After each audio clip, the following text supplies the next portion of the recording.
मध्य प्रदेश से रहस्यमयी खबर सामने आई है जिसने पूरे इलाके में सनसनी फैला दी। दो अलग अलग कब्रिस्तानों में 6 महिलाओं की कब्रों के साथ छेड़छाड़ की गई है। रोहित मोबाइल सबसे कम रेट की गारंटी, थोक रेट में 0% फाइनेंस में मोबाइल और इलेक्ट्रॉनिक आइटम उपलब्ध।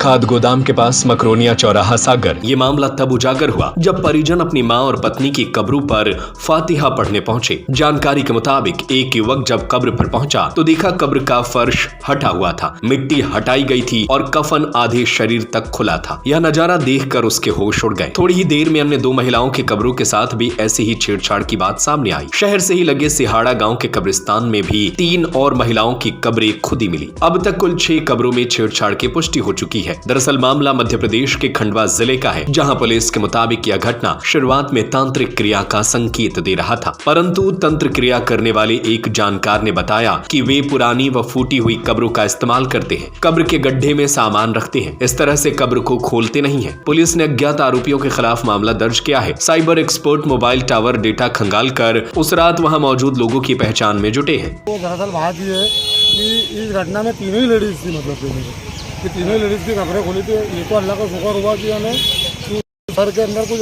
झलका नहीं है, कुछ ऐसा लगा नहीं हम लोगों को, ताकि खुली तो थी। मैं सवेरे फातिहा पढ़ने के हिसाब से यहाँ आया था तो मैंने कब्रिस्तान के अंदर देखा कि मेरी मम्मी की कब्र जो 3 दिन 16 तारीख को दफनाए थे, वो कब्र खुली हुई थी, मेरे को फांसी हटी हुई थी। तो फिर मैंने आके फिर बात करा मैंने एक जन को, बोला जिनकी कब्र उनकी कब्र खुली हुई थी। फिर तीसरी देखे तो तीसरी 3 लेडीज शुक्रवार की दिन मैयत हुई थी, उनकी 2 लेडीज हुई कब्र है वो। तो किसी असामाजिक तत्वों ने रात के अंधेरे में जो ताजी अभी 3-4 दिन पुरानी कब्रें है ताजी, उसको पैरों के तरफ से खोल दिया। यानी एक कब्र खोलते तो चलो ठीक है, मगर 3 कब्रों इकट्ठी खोल दिया। जब मैं सुबह परिजन कब्र पे पहुंचे तो परिजन ने मुझे सूचना दी कि भैया ऐसा ऐसा हो गया। तो मैंने एक कब्र को सुधारा, तो फिर मैंने सोचा कि चलो और कब्र को बोल देता हूँ। तो और मैंने जब दूसरी कब्र में यहाँ जाके देखा लेडीज़ों की तीनों, जो तो तीनों लेडीज़ों की कब्रें यहाँ खुली हुई पड़ी थी। नहीं, घटना जो ये हुई, ये घटना ये जो बाबा लोग बाबागिरी करते, इसके पहले भी यानी ताबीज़, डोरे, अंडे, फंडे, यानी हम कब्र खोदते तो उसके अंदर कब्र के अंदर कई बार ये मिल चुके हैं। तो इसके पहले भी हमने बोले, मगर अभी तक के इन पर कोई कार्रवाई नहीं। और यानी इसके पूर्व में भी यानी जो दरगाह है, अंदर दरगाह को भी किसी ने क्षतिग्रस्त करा था, और मंदिर है, मंदिर को भी किसी ने क्षतिग्रस्त करा था। उसकी सूचना भी हमने FIR करवाई थी थाने में, मगर अज्ञात व्यक्ति के ऊपर FIR हुई थी, मगर आज दिनांक तक के उसकी कोई गिरफ्तारी नहीं।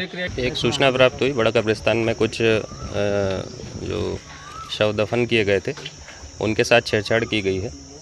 तत्काल पुलिस मौके पर पहुंची और प्रथम दृष्टया भी उनको देखा गया। परिजनों से संपर्क किया जा रहा है। परिजनों की सहमति के आधार पर इसमें अग्रिम कार्रवाई की जाएगी। इसके साथ साथ यहाँ जो CCTV कैमरेज और जो चौकीदार वगैरह उनसे पूछताछ की जा रही है। जल्दी जो है छेड़खानी करने वाला अगर कोई व्यक्ति है तो उसके संबंध में जानकारी एकत्रित करके आगामी कार्रवाई की जाएगी। सर, ये जो कब्र थे किस प्रकार के थे और कितने पुराने? ये महिलाओं की थी और लगभग शुक्रवार के दिन की बताई जा रही। शुक्रवार के दिन दफन की गई थी। हाल फिलहाल की 2-3 दिन पुरानी है। कितनी कब्रों के साथ छेड़छाड़ हुई है? 3 कब्रें अभी तक आई है सामने। रोहित मोबाइल सबसे कम रेट की गारंटी, थोक रेट में 0% फाइनेंस में मोबाइल और इलेक्ट्रॉनिक आइटम उपलब्ध। प्रथम शॉप सरस्वती मंदिर के पास सराफा बाजार सागर। द्वितीय शॉप खाद गोदाम के पास मकरोनिया चौराहा सागर। तृतीय शॉप हीरो शोरूम के पास भगवानगंज सागर। Mobile number 8839393058 8818815881।